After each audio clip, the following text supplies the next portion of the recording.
Qu'à l'époque, moi, je me souviens qu'on faisait des sujets, par exemple, pour des équipes marketing. Tu faisais une présentation PowerPoint et tu disais, bon, bah voilà, c'est bon, le projet est terminé. Aujourd'hui, si tu parles avec des équipes marketing ou des, je sais pas, des dirigeants d'entreprise, enfin, il y a plus une approche héroïste, quoi, en gros. Et puis avec une volonté d'industrialiser qui est bien plus forte, effectivement, aujourd'hui, sur tout un tas de compétences qui ne faisaient pas partie du bagage du data scientist classique il y a quelques années, tu vois. Toutes ces notions qui sont extrêmement importantes et que tu vas pas forcément aborder dans ta formation. Ça peut faire un peu flipper en vrai pour les data scientists qui sortent d'école. Ils se disent, bon, ok, j'ai suivi une formation qui me paraissait bien complète. En fait, en réalité, j'ai appris 50% des trucs.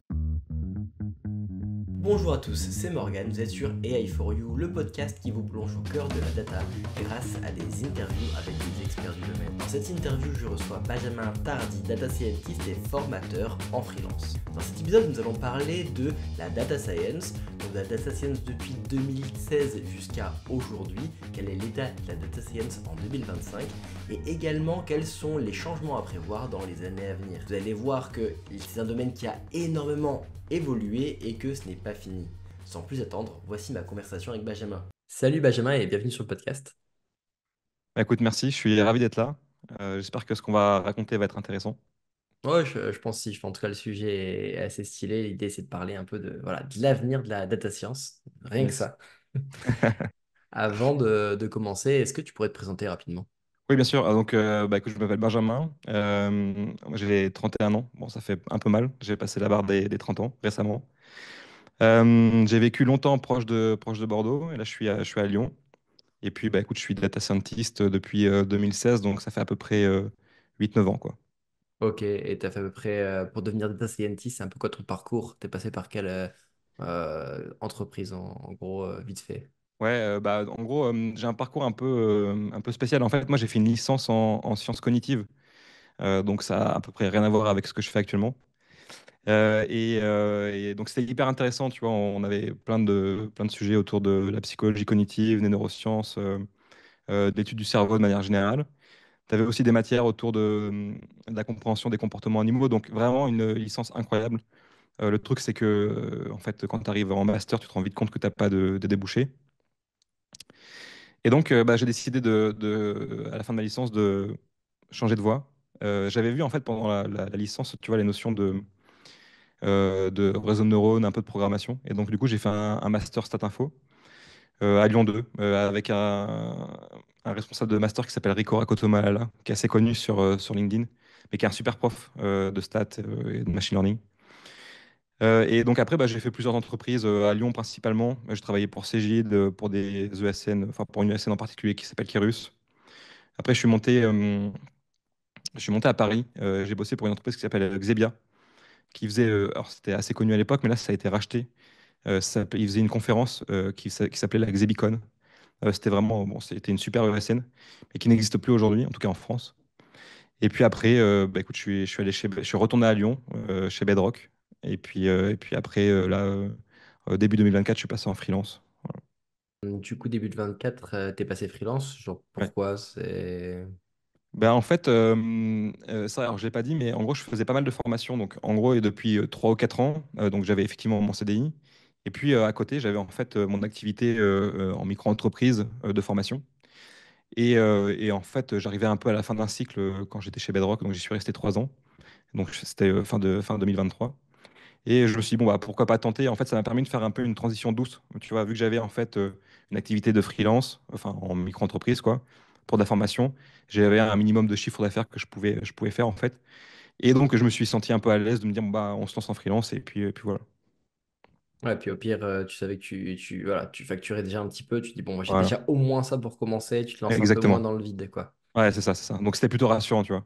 Et au niveau de ton entreprise, du coup, elle, c'était OK pour elle que tu donnes des cours de temps en temps, que tu prennes des jours off? Comment ça se Ouais, ouais, passait? bah, en fait, je le prenais sur mon RTT, donc ouais, tu vois, et j'en faisais pas des tonnes non plus, en fait, j'en faisais, je sais pas, quelque chose comme entre 8 et 10 jours par an, donc c'était pas énorme, mais je savais que si j'en voulais plus, je pouvais en faire plus, tu vois, donc c'était ça qui était plutôt rassurant.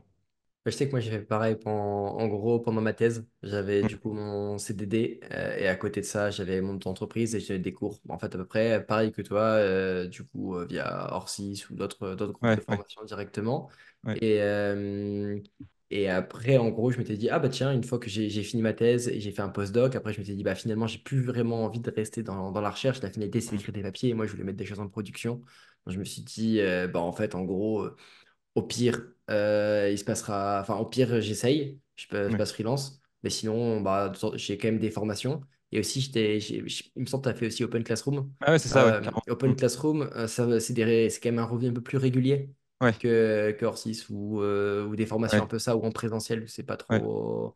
Enfin, tu sais pas trop quand ça tombe. C'est bien payé, mais tu sais pas trop quand ça tombe, quoi. ouais. Ouais, c'est clair. Et ouais, donc c'est vrai que j'ai fait Open Classroom. Alors, c'était très bien à l'époque. Aujourd'hui, c'était, tu vois, en termes d'activité, bon, il y a un peu moins de. Il y a beaucoup de mentors, en fait, maintenant chez Open Classroom. Et tu as aussi moins d'étudiants. Donc, tu vois, c'est presque une source de revenus que. Enfin, moi, j'ai 3 étudiants là, si tu veux, en ce moment. Ouais. Donc c'est très petit. Enfin, la proportion de CA générée par Open Classroom, elle est infime par rapport au reste. Hmm. Et puis en vrai, ce qui est cool, c'est que lorsque tu vois, tu as deux activités ou plusieurs, enfin, plusieurs activités, bah, en fait, ça diversifie ton truc, tu vois. Et donc, tu t'ennuies pas. Par exemple, tu vas faire. Moi, j'étais en CDI et après, je faisais un peu de formation. Tu vois, ça te change un peu les idées, tu vois d'autres trucs. Hmm, Donc, ça, hmm, c'est hmm. vraiment cool aussi, ouais. C'est un autre truc où je me suis dit, en vrai, j'aime bien le fait de faire plusieurs trucs en même temps. Et c'est aussi ça qui m'a fait faire le pas pour passer un peu freelance, tu vois. Ouais, pareil. Moi, j'ai fait ça pendant 3 ans. Open Classroom, après, j'avais arrêté. Ouais. Mais à un moment donné, je tournais pas mal. J'avais une dizaine d'étudiants. Ah, mais clairement. Je tournais pas mal, etc. Et au bout d'un moment, je me suis dit, bah, en fait, bah, l'idée, c'était qu'une fois que tu commences à bien tourner en freelance, tu te rends compte qu'au taux horaire, bah, Ouais, t'es mieux à faire autre chose. Donc, ouais, c'est ça. j'avais fini par lâcher. Ouais, Et pareil, moi j'aime bien faire pas mal de choses. Je faisais un peu du coup un peu de Open Classroom, un peu de formation. Je faisais du YouTube, un peu de ouais, LinkedIn. J'essayais ouais, de vendre des formations en ligne. Enfin, j'ai fait pas mal de choses. ouais, Et c'est pour ça aussi que je me suis dit, bah tiens, je vais être freelance. Et si entre deux missions, j'ai envie de passer 3 mois à faire des vidéos YouTube, c'est ça. bah, je peux faire trois Exact. mois pour faire des vidéos YouTube, quoi. Il n'y a aucun souci. Exactement. Ouais, c'est ça. Donc ça, c'est trop cool. Mais ouais, bah, c'est vrai qu'Open Classroom, à un moment, moi, pareil, je pense au max, je devais avoir peut-être entre 12 et 15 étudiants, tu vois. Donc ça Hmm. te faisait facilement plus d'un SMIC par mois en plus, tu vois, brut, évidemment brut. Mais donc ça pouvait vraiment mettre du beurre dans les épinards, comme on dit, tu vois. C'était vraiment pas mal. Non, ouais, c'était vraiment pas de mal. En plus, quand t'es quand t'es en entreprise, voilà, t'as pas beaucoup de Ouais, charges. ouais, c'est clair, c'est clair. Ouais, C'est plutôt tranquille. Et ouais, après, quand tu as une formation un peu en présentiel, là, par contre, c'est jackpot. Je sais pas, ouais. toi, tu sais à peu près combien tu facturais à côté de ton CDI sur. Sur les formations? Ouais. Ouais, c'est toujours un peu, mais c'est toujours le cas, hein. Mais je crois que c'est pas énorme par rapport à ce qui se fait. Mais en gros, moi, je suis entre 500 et 600 par jour, tu vois, de formation. Mais il me semble que c'est toi qui disais que t'étais pas mal en formation. Je crois que t'es mieux que ça. T'es un peu Ouais, plus moi, je suis plutôt ouais, entre 900 et 1000. ouais, bah c'est Du ouais, coup. Mais quand j'étais étudiant, en fait, bah, du coup, en fait, le truc, c'est que à la base, je vendais pas très cher. Et à un moment donné, en fait, c'est juste que j'avais pas le temps de tout faire. ouais, Donc, j'ai augmenté les prix et j'ai ouais, vu qu'ils me ouais, demandaient toujours autant de formation. ok, Pendant longtemps, je suis resté entre 700 et 800. ouais, Donc au début, j'étais autour de 600. Après, je suis passé très vite entre 700 et 800. ouais. Après, je suis resté stable pendant genre 3 ou 4 ans. Et Hmm. là, en début d'année, j'ai refait mes prix et je suis entre 900 et 1000. Du Je devrais coup. peut-être faire ça aussi, ouais, parce que ça donne. Et même des fois, sur des trucs spécifiques, je peux monter jusqu'à 1400, 1500. Euh, Ouais, ouais. Et je sais que j'ai des potes qui facturent aussi bien plus. Mais tu vois, j'avais l'impression avec le prestat avec qui je travaille, j'avais l'impression que c'était pas possible d'augmenter plus que ça, tu vois. Peut-être qu'il faudrait tenter, en vrai, il faudrait que je vois. J'avoue que j'ai pas tenté, donc. Là, en Euh, fait, c'est surtout souvent ça. Enfin, en même ouais, temps, du coup, je suis pas mal de trucs, je me suis pas mal formé à la négociation, etc. Le ouais, truc, c'est que eux, ils te font pas sentir du fait que c'est possible, tu vois. ouais, exactement. Ouais, En c'est ça, gros, bah oui, faut évidemment. demander. Et du coup, Ouais, si t'oses pas demander, bah, eux, ils sont très très bien. Ils sont très ouais, contents, quoi. ouais. Et du coup, aujourd'hui, ouais, tu enseignes encore. Maintenant que tu es en freelance depuis 2024, tu fais encore beaucoup de cours ou c'est vraiment que en mode tu fais des missions chez client en tant que prestataire?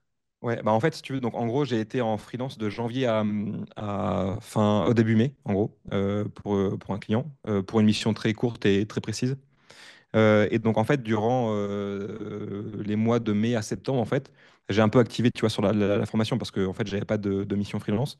Donc, je me Ouais. suis dit, bah, je vais faire plus de formations. Et donc, en fait, j'ai aussi accepté pas mal de formations pour les mois qui suivent et la fin d'année en particulier, tu vois. Et il se trouve que, en gros, j'ai commencé une nouvelle mission freelance là en septembre qui dure aussi entre 4-5 mois, en gros.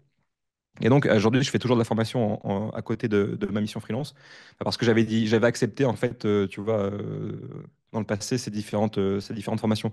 Et ce qui est cool là, c'est que le client accepte. Donc ça, c'est trop bien, tu vois. Je pense que Mhm. c'est pas toujours le cas. Mais donc là, je peux mixer un peu ces deux trucs. Et il se trouve, bon, après, là, pour le coup, la formation, je facture moins en formation que tu vois, chez mon client. Mais Mhm. c'est un truc que j'ai quand même envie de conserver parce que j'aime vraiment ça, tu vois. Je trouve ça vraiment cool. Et Mhm. puis, comme on disait tout à l'heure, tu as ce truc de diversité où tu vas faire effectivement, bah, tu vas coder pendant une semaine. Après, pendant peut-être 3 jours, tu vas faire une formation. Et du coup, tu vois, ça te permet de changer un peu d'environnement et c'est vraiment cool, tu vois. Moi, je sais que souvent, bah, en fait, l'idée, c'est qu'il faut se dire, si tu te vends un certain prix en consultant, les formations, c'est toujours plus. Ouais, ouais, Les ouais, formations, parce que tu ouais. as le côté où tu dois préparer le cours qui n'est pas compté Ouais, c'est dedans, clair. des choses comme C'est clair, ça, c'est clair. et ça prend un temps infini à Ouais, faire. ouais. Donc, je sais que moi, là, depuis septembre, par exemple, j'ai une mission et je Ok, suis ouais. en. Mais c'est plus du forfait, tu vois. Hmm, Enfin, c'est du forfait. En fait, je suis pas chez le client, je dois hmm, rendre des comptes de manière régulière, mais je peux travailler hmm. quand je veux. Je peux travailler le Ok, week-end si je veux, ok, ok, etc. Et ok. donc là, depuis septembre à décembre, en vrai, j'ai l'impression que toutes les entreprises se sont rendues compte qu'ils avaient un budget formation à cramer, vu qu'on Ouais, en ouais, parlait un peu avant. Et ouais. du coup, vraiment, c'était l'enfer. J'avais vraiment plein de formations. Et du coup, bah, je bossais en gros ma mission du coup, en freelance, je bossais le week-end. Et Hmm, la semaine, je faisais des formations. ouais, ok. Du coup, ça m'a rincé. Ouais, ouais, Moi, voilà, j'ai un beau mois de octobre, novembre, décembre. Ça va bien facturé, quoi. bah, c'est l'avantage après d'être au forfait. J'avoue que du coup, tu peux un peu t'organiser comme tu veux et avoir plusieurs activités. Là, quand tu es. Bah là, je suis pas vraiment en forfait en soi. Je suis en régie, Ouais. mais je suis pas intégré dans une équipe en fait. Ah, ouais, d'accord. L'équipe, elle est trop petite. Je viens pas chez un grand compte en fait. Eux, ils ont besoin Hmm, d'un genre de programme où je fais des probabilités.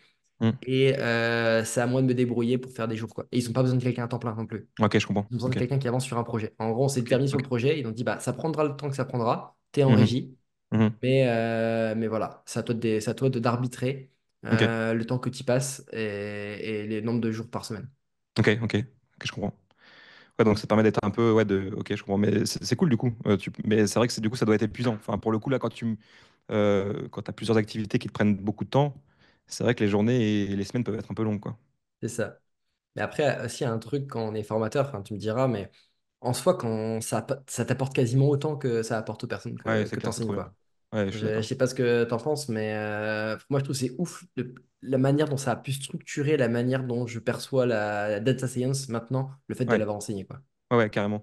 Ouais, c'est clair. En vrai, tu te remets en question. En fait, le truc, c'est que tu as des façons de réfléchir qui sont un peu ancrées, tu vois. À force de faire ton job, tu t'as appris, tu as des automatismes un peu. Et le fait d'être confronté à des cas d'usage différents ou à des personnes qui réfléchissent de manière un peu différente, bah, tu te remets en question, tu vois. Donc, c'est hyper enrichissant, c'est clair.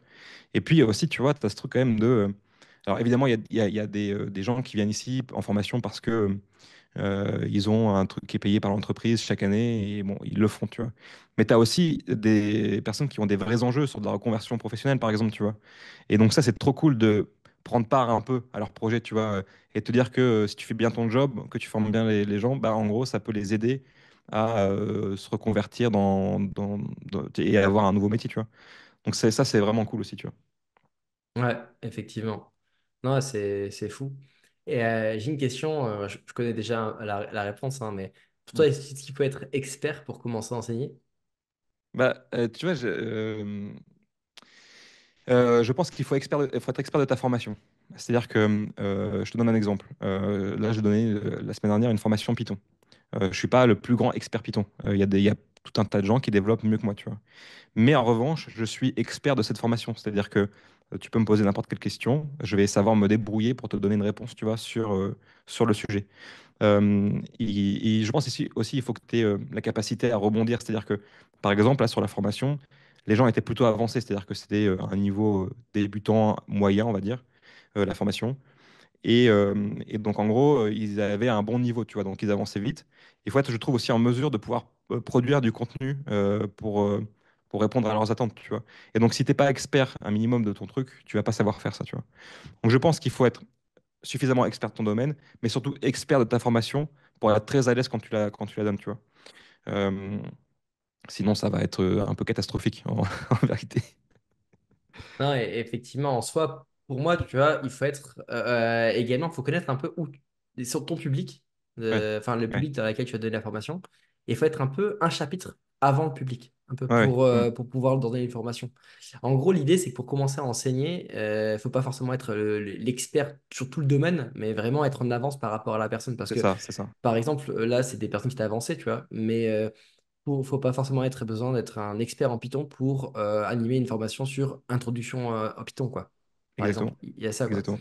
Par Exactement. exemple, quand j'ai donné ma première formation, où en fait j'ai fini mon école d'ingé, et j'étais pas, enfin, je suis toujours passionné par tout ce machine learning, etc.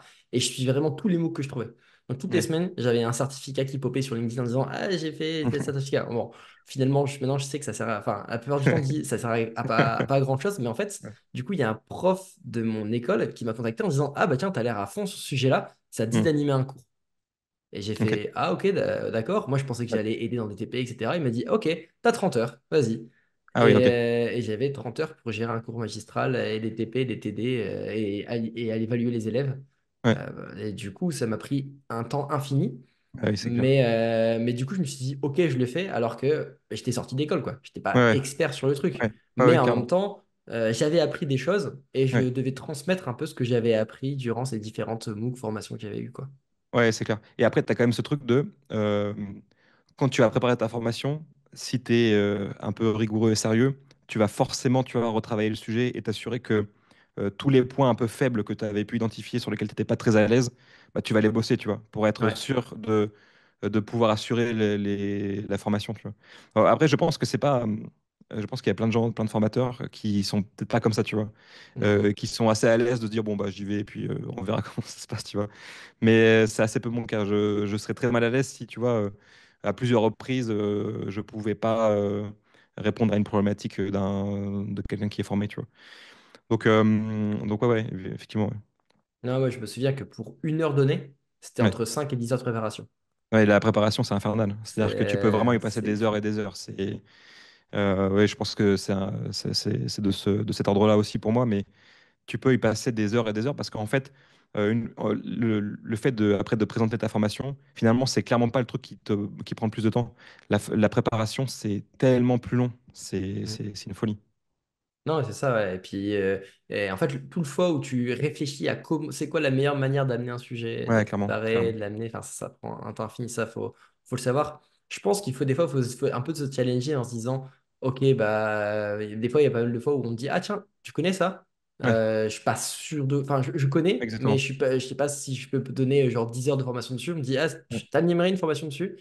ouais, Si je vois que c'est dans 3 mois, je me dis: Allez, j'ai le temps, tu vois. ouais, J'ai ouais, le ouais, temps exactement pareil. de le bosser. Ok, Ouais, je te donne cette formation.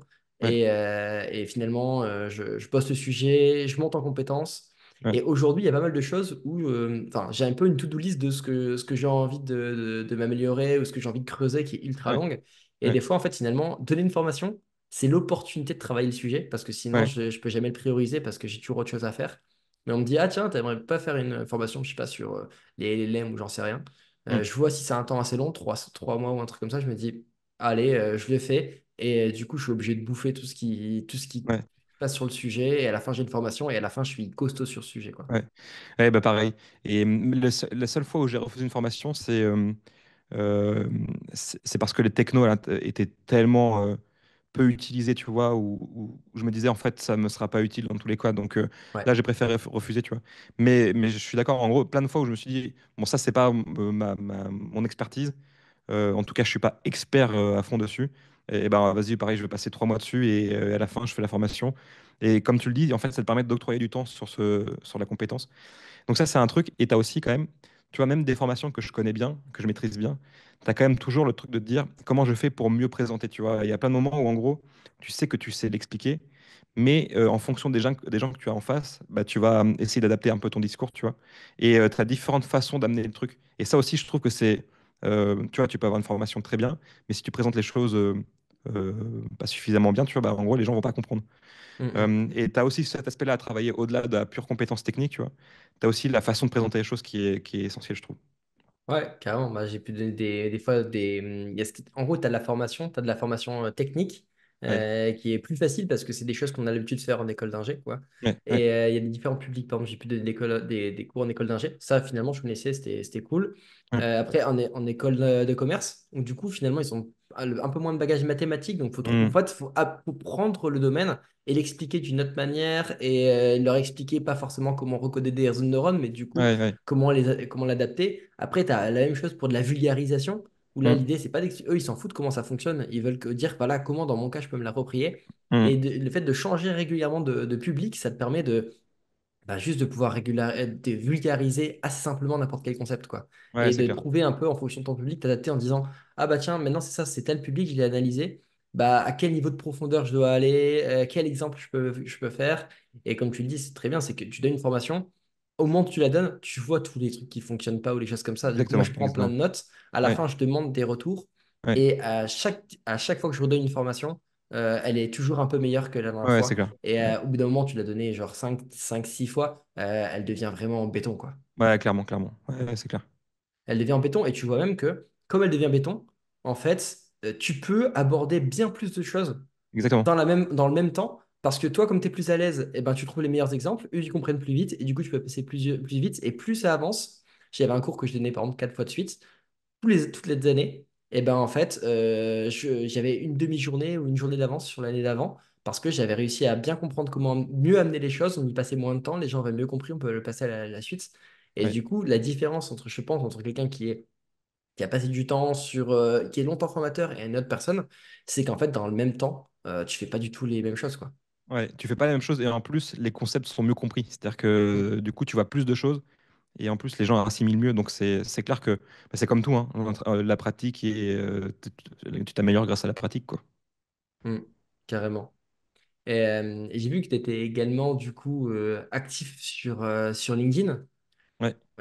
Également, du coup, c'est par passion pour partager, pour trouver des clients sur plutôt du côté freelance, plutôt trouver des clients plutôt formation. Il y a un but derrière. Bah écoute, en fait, au début, je me suis lancé là-dedans quand j'ai donc en janvier 2024, quand je me suis lancé en freelance, je me suis dit, bon, ok, va falloir trouver des missions. Euh, donc, soit je vais faire de la prospection et je pense que je suis vraiment pas doué pour ça, tu vois. Et donc, en gros, je me suis dit, bah, l'autre moyen, c'est de travailler sur son image, tu vois. Et potentiellement, du coup, d'avoir des gens qui te suivent, de paraître crédible, de publier des choses qui sont pertinentes, tu vois. Et donc, j'ai préféré prendre cette voie. Maintenant, je suis pas sûr que, en fait, la majorité des gens qui me suivent, ce sont des data scientists, data analysts, data engineers, ML engineers, tu vois. Et finalement, assez peu de commerciaux dans le domaine, tu vois. Et donc, honnêtement, je pense pas que ça me ramène beaucoup de missions. Donc, au début, c'est vrai que j'avais cette volonté potentiellement de toucher du coup des commerciaux et de trouver des missions grâce à ça. Je crois qu'en fait, ça marche pas. Du coup, maintenant, la question, c'est que faire de ces gens qui me suivent, tu vois. Donc déjà, ça me fait très plaisir de partager en fait ce contenu régulièrement. Je vois que ça sert et donc rien que pour ça, j'en suis extrêmement content et extrêmement satisfait. C'est un peu le prolongement, tu vois, de la formation en présentiel. Le fait de pouvoir toucher beaucoup plus de personnes, bah, c'est hyper enrichissant parce que tu as plus de retours. Il y a plein de gens qui viennent me parler en message privé, qui me parlent de leurs problématiques, etc. Alors évidemment, je ne peux pas répondre à tout le monde parce que ça prendrait tellement de temps. Souvent, c'est des questions un peu techniques et précises sur leur domaine. Mais donc ça, c'est trop cool. Et puis après, bah, je sais pas, en vrai, à un moment, j'étais parti pour faire un peu de la formation, mais comme on le disait un peu avant l'interview, je crois que c'est pas forcément fait pour moi. J'ai du mal beaucoup à présenter des choses très carrées, très délimitées dans le temps, etc., sur des concepts très précis. Peut-être que je réessayerai dans le futur. Pour l'instant, c'est un truc que j'ai mis de côté. Peut-être que je testerai en 2025, voilà, à voir. Mais pour l'instant, voilà, je vais continuer comme ça à produire du contenu sur LinkedIn. Là, je produisais en gros un article par jour, lundi, mardi, mercredi, jeudi, vendredi. Je pense que je vais un peu réduire, peut-être 3 fois par semaine. Ça me semble plus tenable parce que ça prend énormément de temps en fait. Entre les posts LinkedIn, je fais aussi une newsletter à côté. Et je pense que enfin, en vrai, tout ça, ça doit m'occuper presque une journée par semaine, tu vois. Une journée de travail, en gros, 6 7 heures, tu vois.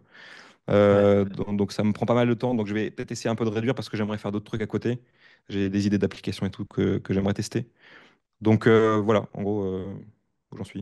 Donc, à la base, moi, j'ai commencé à publier sur LinkedIn mais sans but. Ouais.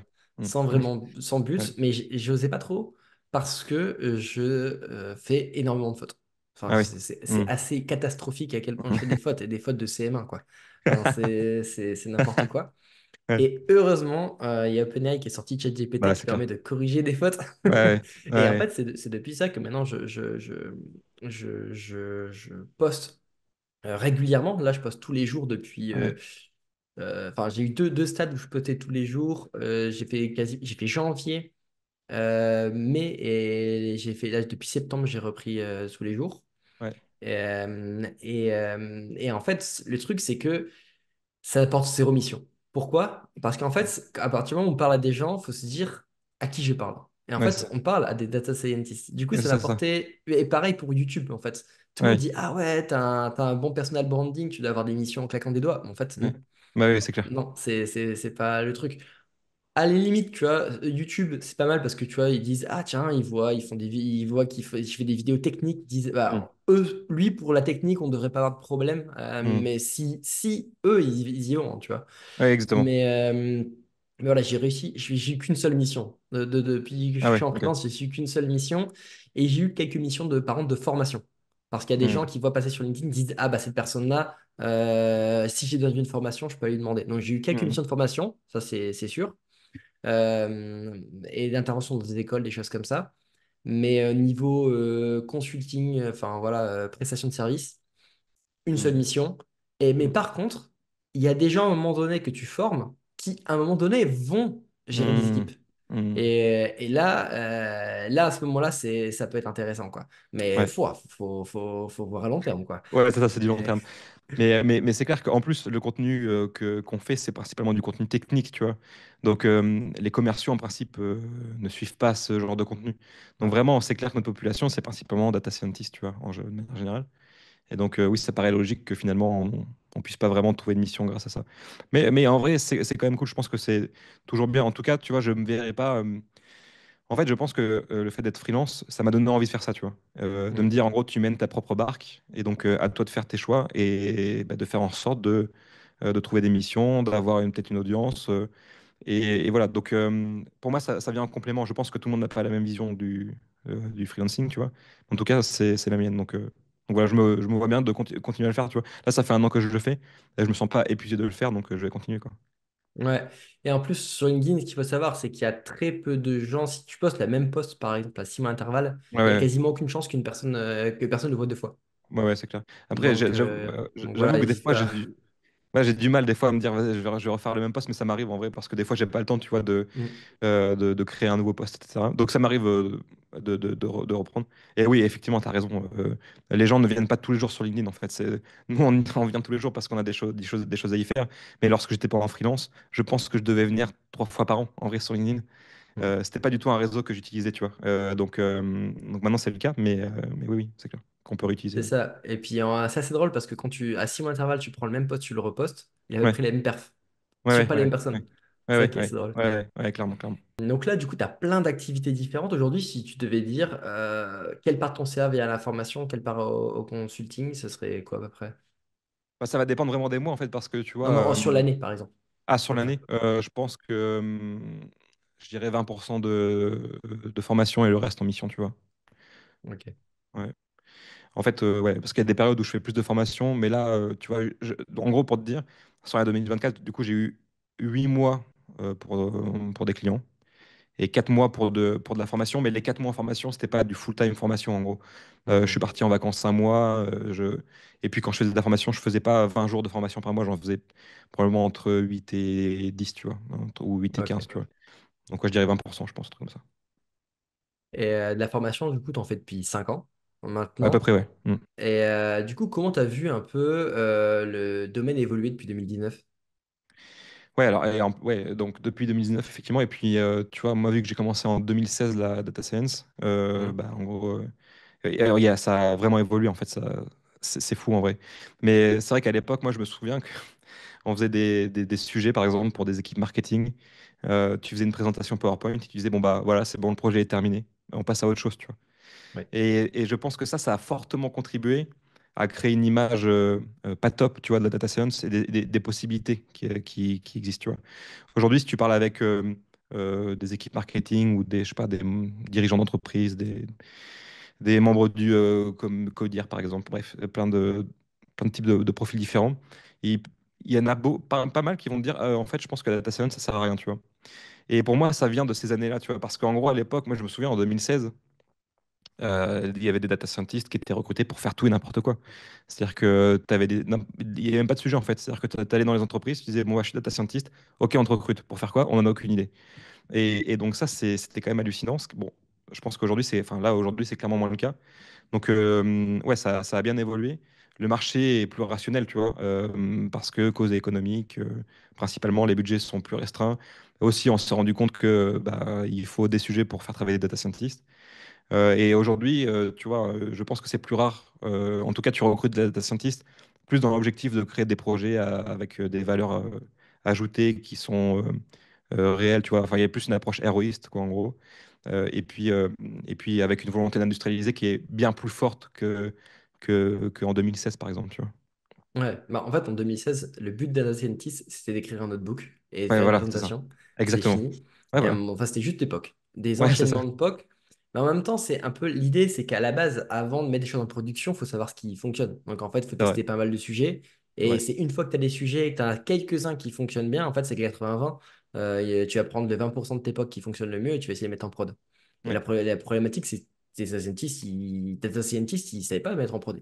Ouais, c'est Il clair. faisait Bah, c'est que clair. du Python, du SQL, c'est tout, quoi. C'est clair, c'est clair. Donc, je sais que mon premier job, on mettait en prod avec Jenkins où on lançait voilà, des scripts qui faisaient des choses, mais il n'y avait aucun test, il n'y avait rien, Bah, il y avait même pas de contrôle des packages, etc. ouais, Genre, on créait pas d'environnement, tu vois. C'était juste, ouais, t'installais les packages à un moment donné, tu mettais en prod, et ouais. tant que comment dire, tant que la librairie, elle évoluait pas, ça fonctionnait. Mais si la librairie Ouais. était mise à jour et qu'il y avait un triple cited quelque part, bah, ça cassait, quoi. Ouais, ça, tant que ça marchait, et puis après, ça marchait plus, quoi, en gros.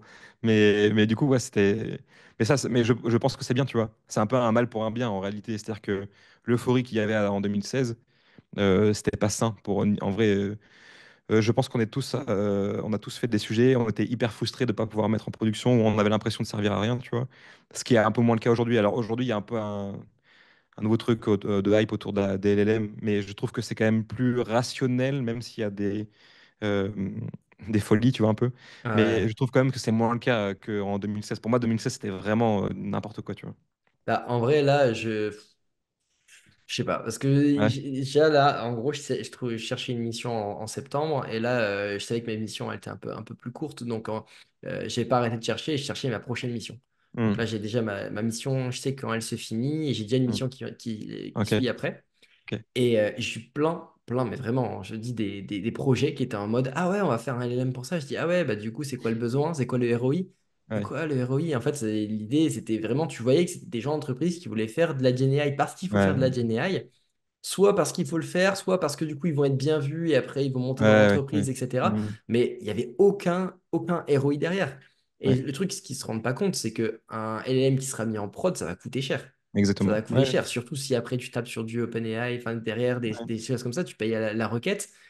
Pour moi, en fait, ça va suivre la même chose qu'à un moment donné, la boulimie de dashboard qu'il y a eu. Où à un moment hmm, donné, tu te hmm. rencontres dans une entreprise où tu as 1000 dashboards et tu en as vraiment, mais tu as 1000 Ouais, dashboards et en fait, tu en as juste 20 utilisés. ouais, c'est clair, c'est clair. Et du coup, à un moment donné, il faut rationaliser. Et je pense que tous ces chatbots-là qui sont en train d'être créés, ils ont une durée de vie limitée. Quand on va se rendre compte de Ouais. leurs coûts et de ce qu'ils rapportent, allez, ça va dégager, quoi. Mais non seulement ça coûte cher, ça peut coûter cher en vrai à l'utilisation, mais aussi juste en maintenance, tu vois.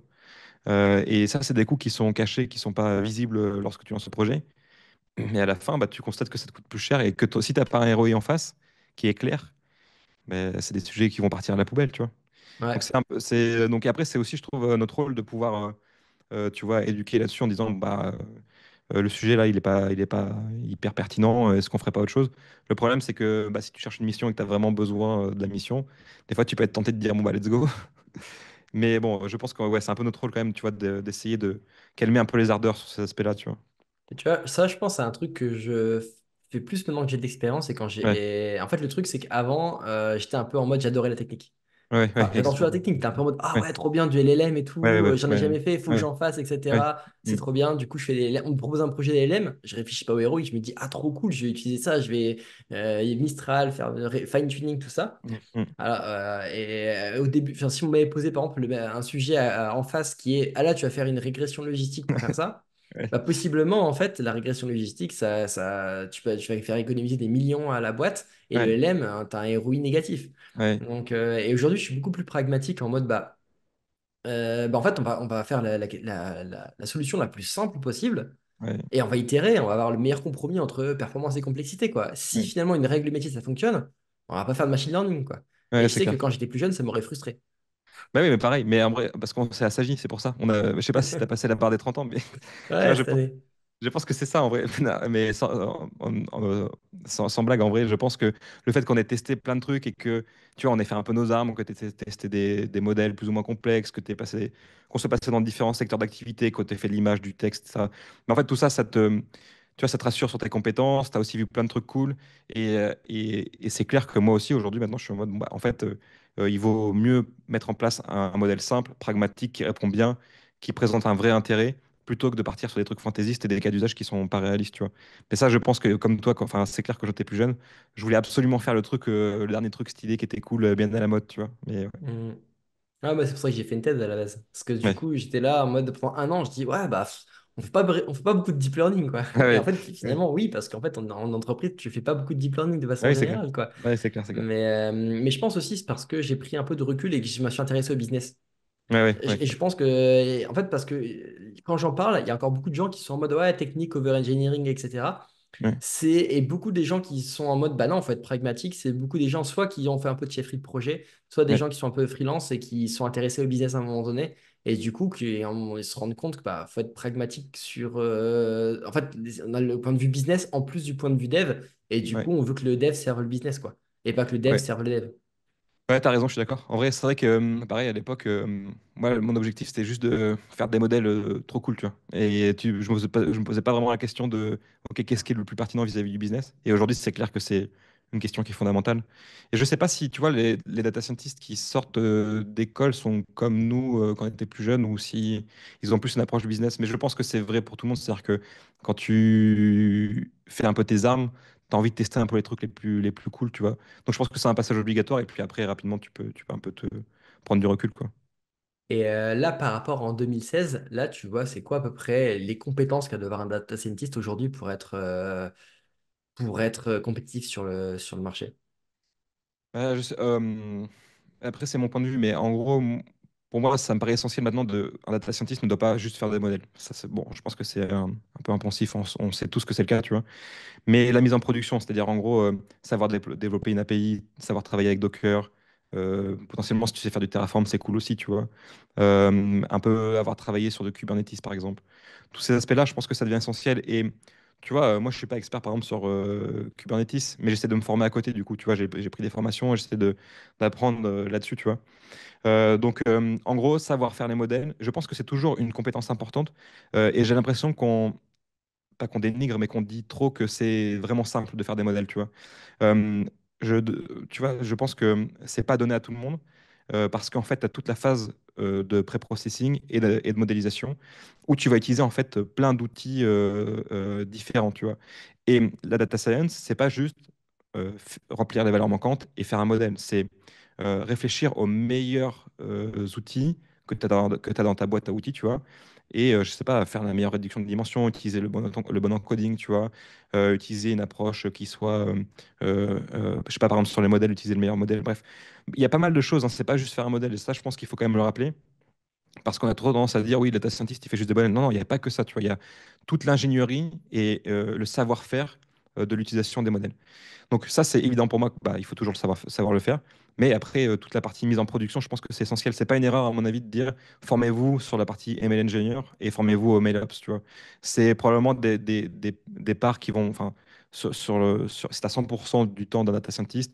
Je pense que cette partie-là, MLOps, ML Engineering, va prendre plus de temps, tu vois. Donc voilà, je pense que c'est ouais, l'avenir, quoi. Bah, ouais, je pense, moi, je suis totalement aligné sur ça. Et vraiment, quand j'en parle, il y a des gens qui disent, ouais, mais non, du coup, ça veut dire qu'un data scientist doit avoir toutes les compétences d'une équipe data tout entière. En fait, c'est pas vraiment le but. Ouais, ouais, L'idée, c'est de s'intéresser à l'ingénierie logicielle. c'est ça, C'est pas d'être aussi bon qu'un LMLOps ou un DevOps, c'est ça. mais en gros, il faut se rendre compte de la réalité et de la maturité des entreprises aujourd'hui dans la data. C'est qu'il y en a où ils ont une équipe DevOps, mais MLOps, je veux dire, et c'est peu, en fait. L'idée, c'est que à la base, faut compter un peu, on va reprendre un peu côté pragmatisme et ROI. C'est que tu commences à avoir une équipe qui font du ML engineer quand, en fait, l'équipe de data science, elle peut plus gérer elle-même tous les modèles, que c'est pas fluide, etc. Et ben, tu vas venir structurer ça avec une équipe ML engineer qui va faire en sorte de créer une plateforme, créer des outils, créer des machins qui vont être utilisés après par les data scientists pour au lieu que l'équipe puisse gérer par exemple 20 modèles en production, elle puisse en gérer 100. Et sauf que si tu es dans une entreprise et que tu as un ou deux modèles en production, bah, tu n'auras pas de MLOps. Ouais, Donc ça ça, va être au ouais, data scientist de mettre en prod. ouais, c'est Il ça, n'y a pas, exactement. il y a pas, il y a pas, il y a pas le choix.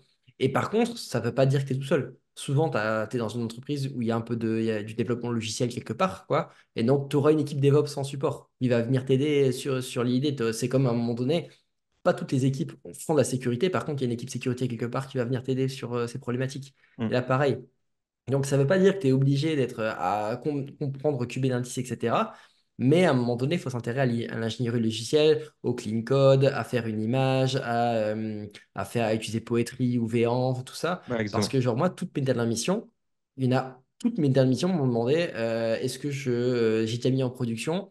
Est-ce que j'ai déjà fait du monitoring? Est-ce que j'ai déjà utilisé Kubernetes? Et à un Mm. moment, je dis, bah, je n'ai pas utilisé Kubernetes. C'était un peu sur eux. Ah, ouais, ok, d'accord, tu n'as pas utilisé Kubernetes. J'étais en mode, pour moi, ça me semblait invraisemblable qu'on me demande en data Ouais, c'est clair, scientist c'est clair. à utiliser Kubernetes. Et en fait, en réfléchissant, pas tant que ça, il y a des entreprises où ils se disent, bah, nous, on a besoin d'un. Si le data scientist n'est pas mettre en prod, bah, en fait, le projet n'ira jamais en prod. Exactement. Et ben, je fais le même constat. En vrai, et ce qui est particulier, en plus, quand tu fais, quand tu es en freelance, c'est que, tu vois, autant en CDI, on peut accepter que, il te manque une compétence. C'est-à-dire que tu sais pas faire du cube, on va te dire, bon, bah, de toute façon, tu vas rester sur le long terme, donc on va te former. En freelance, tu dois avoir la compétence. On te recrute pour ça, tu vois. Donc, d'autant plus, donc, c'est-à-dire que tu dois te former. Et puis, donc, effectivement, aujourd'hui, sur tout un tas de compétences qui ne faisaient pas partie du bagage du data scientist classique il y a quelques années, tu vois.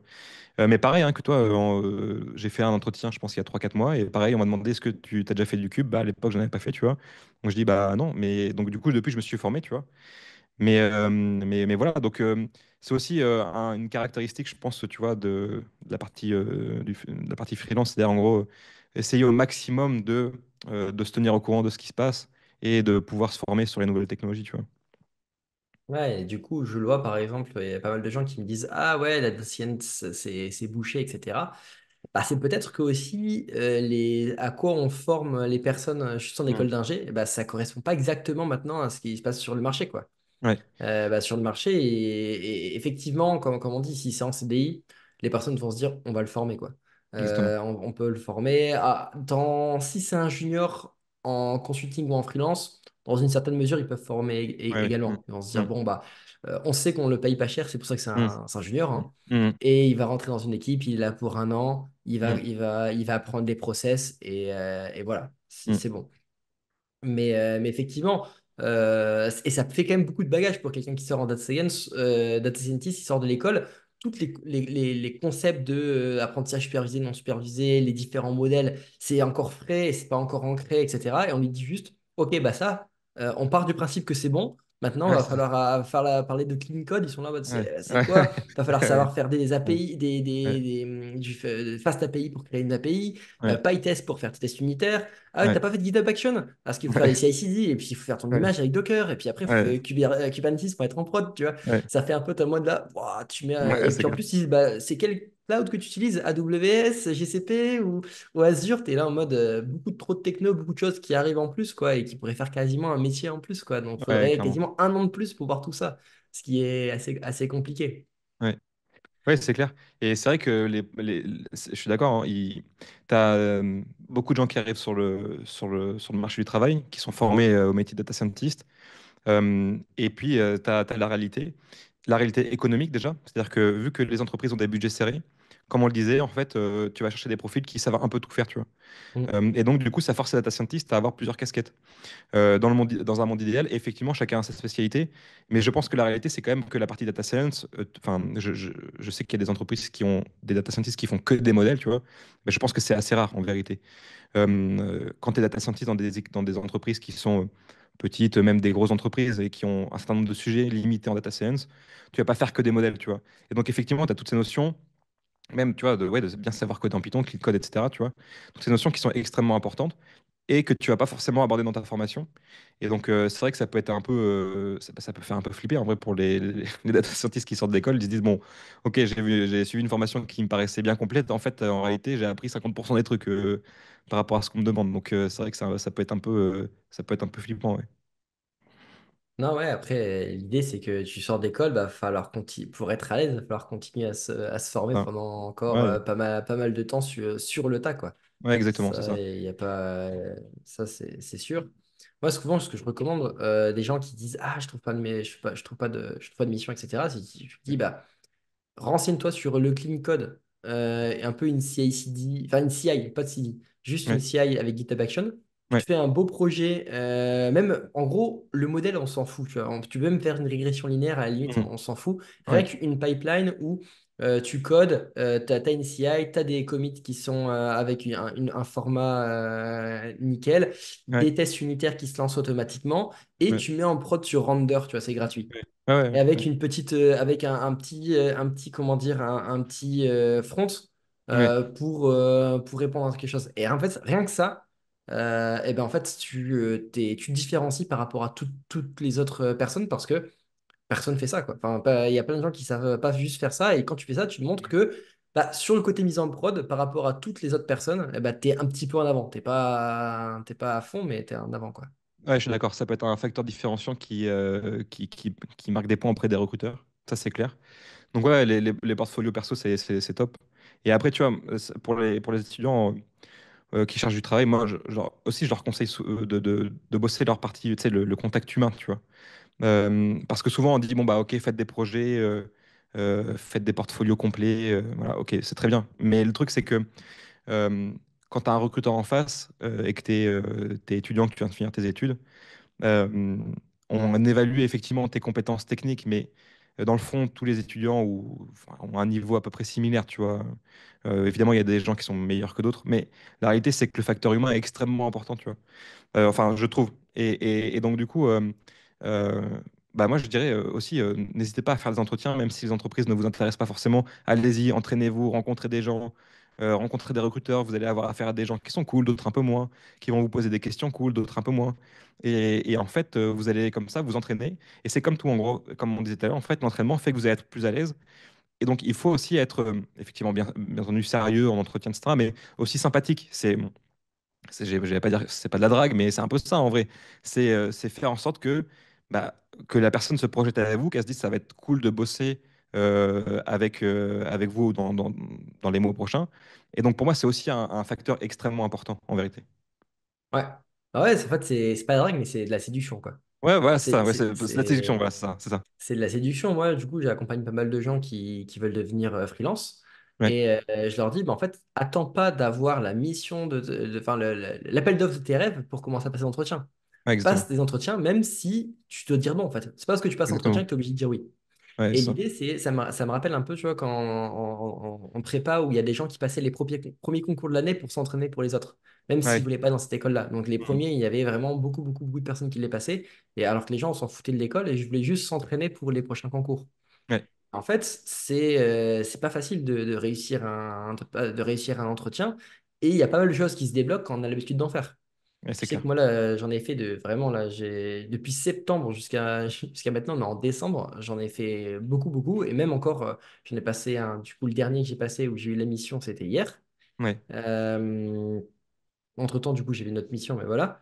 Et ben, au début, tu es toujours un peu stressé. Tu es toujours ouais, un peu, ouais, il faut le moment pour te mettre en. Enfin, voilà, il y a. Ce que je dis souvent, enfin, s'il y a un conseil que je donne dans l'entretien, c'est que prépare les 5 premières minutes, ouais. ta présentation, etc. Parce qu'une fois Mhm. que les 5 premières minutes, elles sont passées et que tu es à l'aise, Mhm. ça déroule. Ouais, c'est vrai, je suis d'accord. Je suis d'accord. Et après, c'est vrai que tu as aussi ce truc de, tu vois, on fait tous des entretiens et on s'est tous fait recaler d'entretien, tu vois. Et ça, franchement, ça peut être un peu parfois compliqué, à la fois pour l'ego, mais aussi pour l'image que tu as de toi-même, tu vois. Mais c'est pas grave, continuez à faire des entretiens, ne perdez pas espoir. Ça, c'est quand même un truc important, à la fois pour des gens qui débutent, mais aussi pour des gens comme nous qui peut-être avons un peu plus d'expérience. Tu sais, des fois, c'est compliqué d'entendre des refus, tu vois. Ouais, Donc, ouais. voilà, c'est pas très grave. Tout le monde a des refus sur des tests techniques, des tests ou d'autres. Voilà, et c'est pas grave, faut avancer. Non, mais même pour des profils comme nous, hein. Je Ouais, sais c'est clair. que, par exemple, moi, là, pour avoir une mission, tu as beaucoup de refus quand même. Ah bah c'est Parce que, clair, c'est clair. en fait, les gens se rendent pas compte. Les gens se disent, ouais, bah, une fois que tu as plein d'expérience, tu es un peu genre là, tu es, Ouais, ici et tu as ouais, tous les autres, tu as tous les missions et tu peux choisir. ouais, Bah, effectivement, au finalement, tu peux choisir, mais tu dois en choisir quand même pas mal parce que à côté de toi, tu as une personne bah, voilà, qui aura une expérience en Kubernetes que tu n'as pas et que lui il est exactement, devant. exactement. L'autre que tu as plus d'expérience, mais lui, il a 5 ans en retail alors que toi, tu n'en as que C'est 3 ça, et que c'est un c'est ça, client retail. c'est ça. Et en fait, tous ces petites spécificités qui font que tu es au-dessus. C'est pour ça que moi, je dirais aux gens, essayez de vous spécialiser. Déjà, Ouais, peut-être dans une industrie, dans une techno, etc. ouais, Parce ouais, que si vous êtes moyen en tout, il ouais, y aura toujours quelqu'un qui sera mieux que ouais, vous c'est clair. dans ce que le client cherchera, Ouais, ouais, c'est en clair. fait. Ouais, Et donc, être moyen en tout, c'est pas ça qui va faire sortir votre profil ouais, de la pile. Par ouais, contre, si vous avez 5 ans en retail ou 6 ans en retail, vous êtes sûr que pour les pour les gens enfin, pour les entreprises dans le retail, vous serez déjà en haut de la pile. ouais, c'est clair, Si par exemple vous faites que du deep learning, si la personne elle veut faire du deep learning et que vous avez 6 ans de deep learning, vous serez en haut de la pile. clairement. Par contre, si vous avez fait 2 ans de retail, 2 ans de banque et 2 ans de deep learning, du machine learning, de la probabilité, Ouais, compliqué quoi. c'est clair. Et tu vois, ça, c'est un peu mon profil, tu vois. Moi, en fait, parce que aussi, j'aime tellement faire des trucs différents que du coup, bah, en fait, à chaque fois, je disais, bah, par exemple, je sais pas, j'ai fait de l'image. Après, je me disais, bon, bah, en fait, ça, c'était trop cool, mais maintenant, j'ai envie de voir d'autres choses, tu vois. Donc, j'ai fait 3 ans de recommandations. Et après, je me suis dit, bon, bah, c'est bon, j'ai envie de faire autre chose, tu vois. Et bah, du coup, tu vois, tu te retrouves à avoir un profil qui, t'as fait un peu de tout. Donc, c'est cool. En tout cas, moi, j'aime trop, tu vois. Mais bah, du coup, t'es pas expert dans un truc en particulier. Donc, Hmm. Après, ça n'empêche pas de trouver des missions, hein, attention. Mais c'est vrai que par rapport à quelqu'un qui est extrêmement spécialisé, je pense que c'est plus facile pour quelqu'un qui est Ouais. spécialisé. En fait, on pense que la personne spécialisée, elle aura moins d'offres, mais elle Ouais. va convertir beaucoup mieux dans ces C'est ça, offres-là. exactement. Exactement. Donc, alors que nous, bah, par exemple, là, mais après, ça peut être quand même utile. Je sais que moi, ma prochaine mission, là, ils montent une nouvelle équipe data et du coup, je rejoins. Mm. Ils ont besoin de quelqu'un qui fera un peu de tout et qui Voilà, s'est c'est mis en ça. Ouais. production. Et du Ouais, coup, ouais, là, ouais. là, ça match. Ouais, Mais c'est quand exactement. même pas sûr, en plus sur du freelance où là, aujourd'hui, on n'est pas en mode on va plutôt internaliser parce que ça coûte Ouais, peut-être un peu moins cher, ou ouais, ouais. etc. Ouais, Enfin, du coup, on va pas forcément tout le temps faire ce genre de profil-là. Et ouais. après, moi, je me suis rendu compte qu'en fait, il y a là, dans mes recherches que les gens qui répondaient, c'était du retail parce que j'ai eu 3 expériences retail dans Ah oui. Ok. du retail. Ok. J'ai fait Decathlon, ADO et Leroy Merlin. Mhm. Du coup, en plus, sur des projets internationaux à chaque fois. Enfin non, Leroy Merlin, c'était national. Et ben, du coup, en fait, ce qui répondait, bah, c'était Pernod Ricard, c'était Ouais, ouais, L'Oréal, c'était ouais, Carrefour. ouais, ouais. Et effectivement, en fait, c'est pas déconnant. Et là, c'est là où je me suis dit, bah, en fait, pourquoi je me spécialiserais pas que dans des missions retail à partir de maintenant, Ouais, quoi. ouais. Et tu as envie de le faire parce que tu vois, moi par exemple, je sais que j'aime aussi changer de secteur d'activité, tu vois. Donc je me sens pas de me spécialiser dans un secteur d'activité. Bah, du coup, pour réponse, genre, ma mission actuelle, c'est dans la gestion de propriété intellectuelle et ma prochaine Ok, mission, c'est dans l'industrie. Donc, ok, bon. Du coup, du coup, du ça va. coup, je donne des conseils pour dire, bah voilà, si vous avez galéré, c'est ça qui va vous Ouais, aider. ouais. Mais si vous galérez pas, faites ce que vous voulez, quoi. Ouais, ça, et après, il faut aussi faire un truc qui plaît, tu vois. C'est-à-dire que C'est si ça. tu as fait plusieurs années d'expérience en retail, mais qu'en fait, t'en as marre et que t'en Ouais. peux plus, bah, faut changer parce que tu vas être malheureux dans ton truc. C'est aussi ça. Tu vois, quand tu deviens freelance, c'est aussi l'idée de se dire, je peux un peu essayer de trouver des missions qui me conviennent mieux, qui me plaisent, etc. Donc, si tu fais des trucs qui sont horribles pour toi, bon, peut-être faut changer, quoi. Non, c'est ça, ouais. Mais en tout cas, il y a toujours un truc, parce que sans parler voilà, que le retail, mais il y a des moments où tu peux te dire, bah, je vais faire que des missions, par exemple, GCP. Et je vais venir Ouais, à bien fond sûr. sur Bien GCP. sûr, bien Et sûr. par contre, voilà, tous les boîtes qui font du GCP, eh Ouais, ben, on va être dessus. Après, je dis ça, là, j'ai fait GCP, maintenant je repars sur AWS. Donc, tu vois, Ouais, mec, Mais mais moi, pareil, là, j'ai fait beaucoup d'AWS, j'ai fait récemment de l'Azure et juste avant, je faisais du GCP. Donc, je sais pas, c'est comme toi, en vrai, je pense que on a un en peu fait, le. c'est une bonne idée. Mais après, voilà, faites un peu. Je pense que pour quelqu'un qui galère vraiment à trouver des missions, ça peut vraiment être game changer. En fait, Ouais, je et pour pense. quelqu'un Ouais, qui est vraiment à fond, qui passe GCP, qui a toutes les certifs GCP, etc., ouais, ça vaut peut-être pas le coup parce qu'il y a un gros investissement qui est dessus. ouais, ouais, Moi, à c'est chaque clair. fois, j'utilise les clouds sans vraiment penser le truc, quoi. Ouais, ouais, Donc, changer, bah, comme je connais les trucs de base, en fait, changer, ça va ouais, pas ouais, me ouais, prendre trop de temps, quoi. ouais, carrément. Et du coup, est-ce que tu penses que là, aujourd'hui, la data science, c'est un peu bouché, comme j'entends le dire, ou juste pas forcément, c'est juste un peu les situations économiques qui est un peu morose aujourd'hui. Ah, la situation économique joue pour beaucoup. C'est-à-dire que les entreprises ont moins de budget, donc évidemment, elles recrutent moins. Et donc, c'est un peu, enfin, c'est le truc de l'offre et de la demande. C'est-à-dire que il y Hmm, a un certain nombre de candidats sur le marché, surtout sur la partie junior, parce qu'il y a énormément de formations qui sont lancées ces dernières années. Et du coup, tu te retrouves avec beaucoup de candidats et des entreprises qui ont moins de budget il y a 7 ou 8 ans. Tu vois. Donc, je ne sais pas si c'est bouché. C'est-à-dire que je pense que quelqu'un qui veut trouver du job en data science, il va trouver. Simplement, par contre, il faut peut-être être ouvert à se dire, bon, bah, je vais peut-être pas rester dans ma ville d'origine. Si, je sais pas si la personne est à Bordeaux ou à Lyon, bah, peut-être qu'il va devoir déménager à Paris parce qu'à Paris, il y a plus d'opportunités. Tu vois, si je te donne un exemple sur Lyon, si je tape là sur LinkedIn Data Scientist, je pense que tu as 3 ou 4 offres. Donc c'est assez peu pour le marché, tu vois. Il y a beaucoup de data scientists aussi à Lyon, tu vois. Et à l'époque, par contre, c'est en 2016, je pense qu'on avait plus d'une dizaine, tu vois, largement en permanence, tu vois.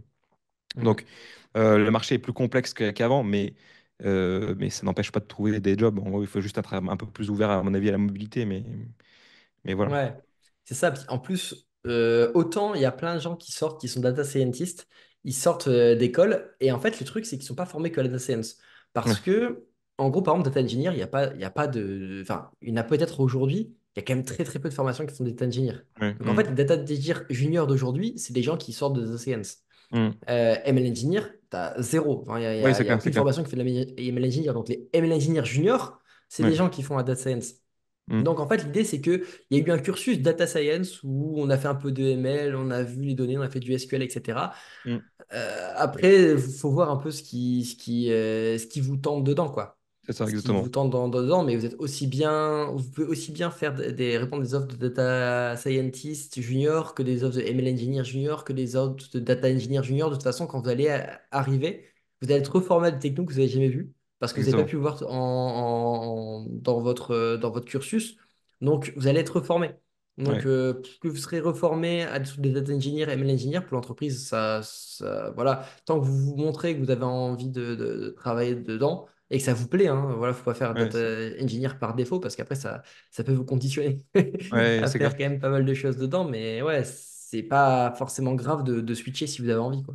Oui, et tu fais bien de le mentionner. C'est vrai que parfois les gens qui débutent, enfin les étudiants ont l'impression qu'ils ont fait une formation data science, donc ils doivent absolument postuler à des postes de data scientist junior.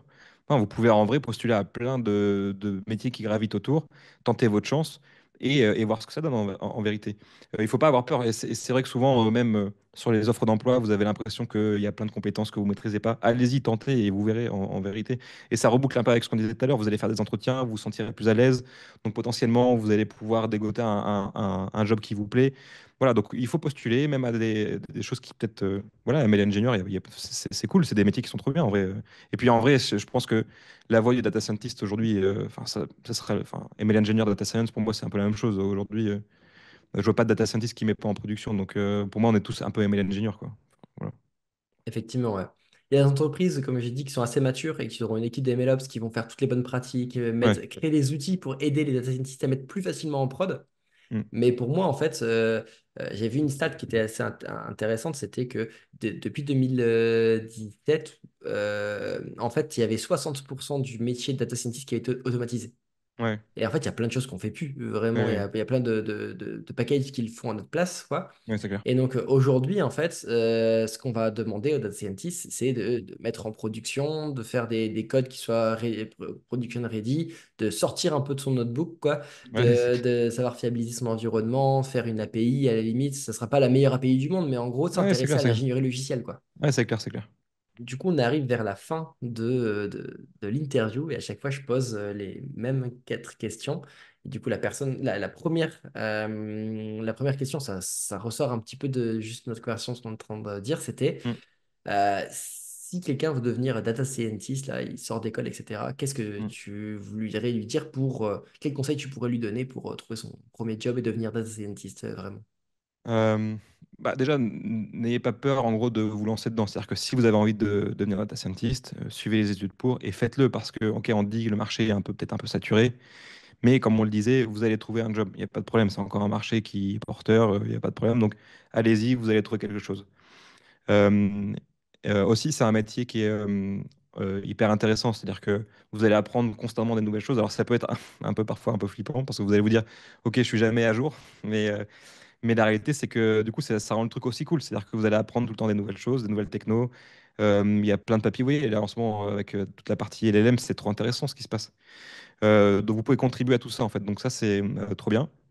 Et puis après, je dirais quand même, si votre formation elle est purement data science, modélisation, formez-vous un peu sur la partie ML engineering, quoi. En gros, comment déployer des modèles, les bonnes pratiques de code et tout ça, en gros, tout ce qui tourne autour de la partie ML engineering.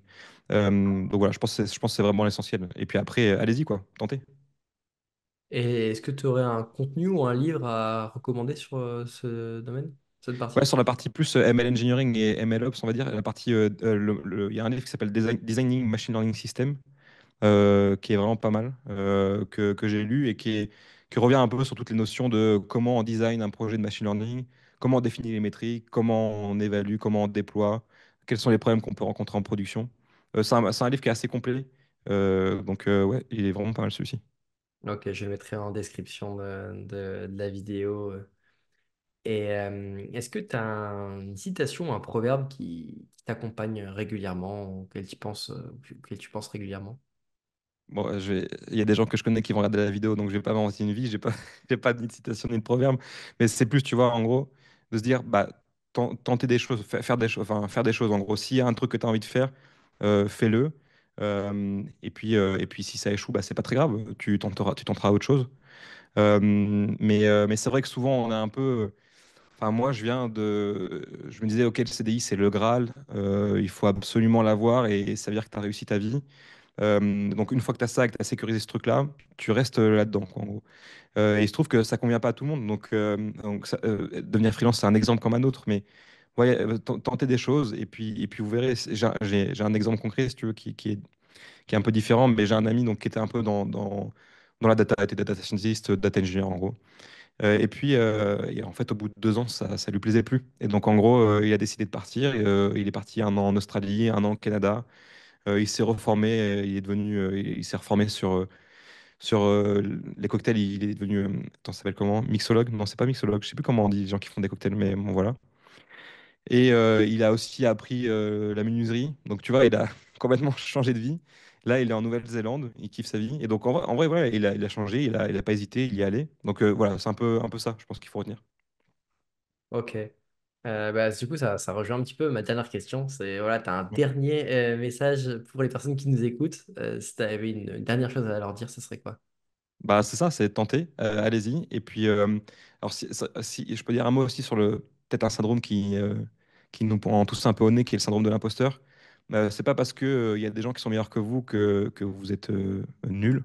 Vous avez tous, enfin, tout le monde a des points forts et des qualités. Donc ne soyez pas intimidés par des gens qui semblent plus compétents. Soyez sûr de ce que vous faites, juste soyez curieux, apprenez des trucs et formez-vous et voilà.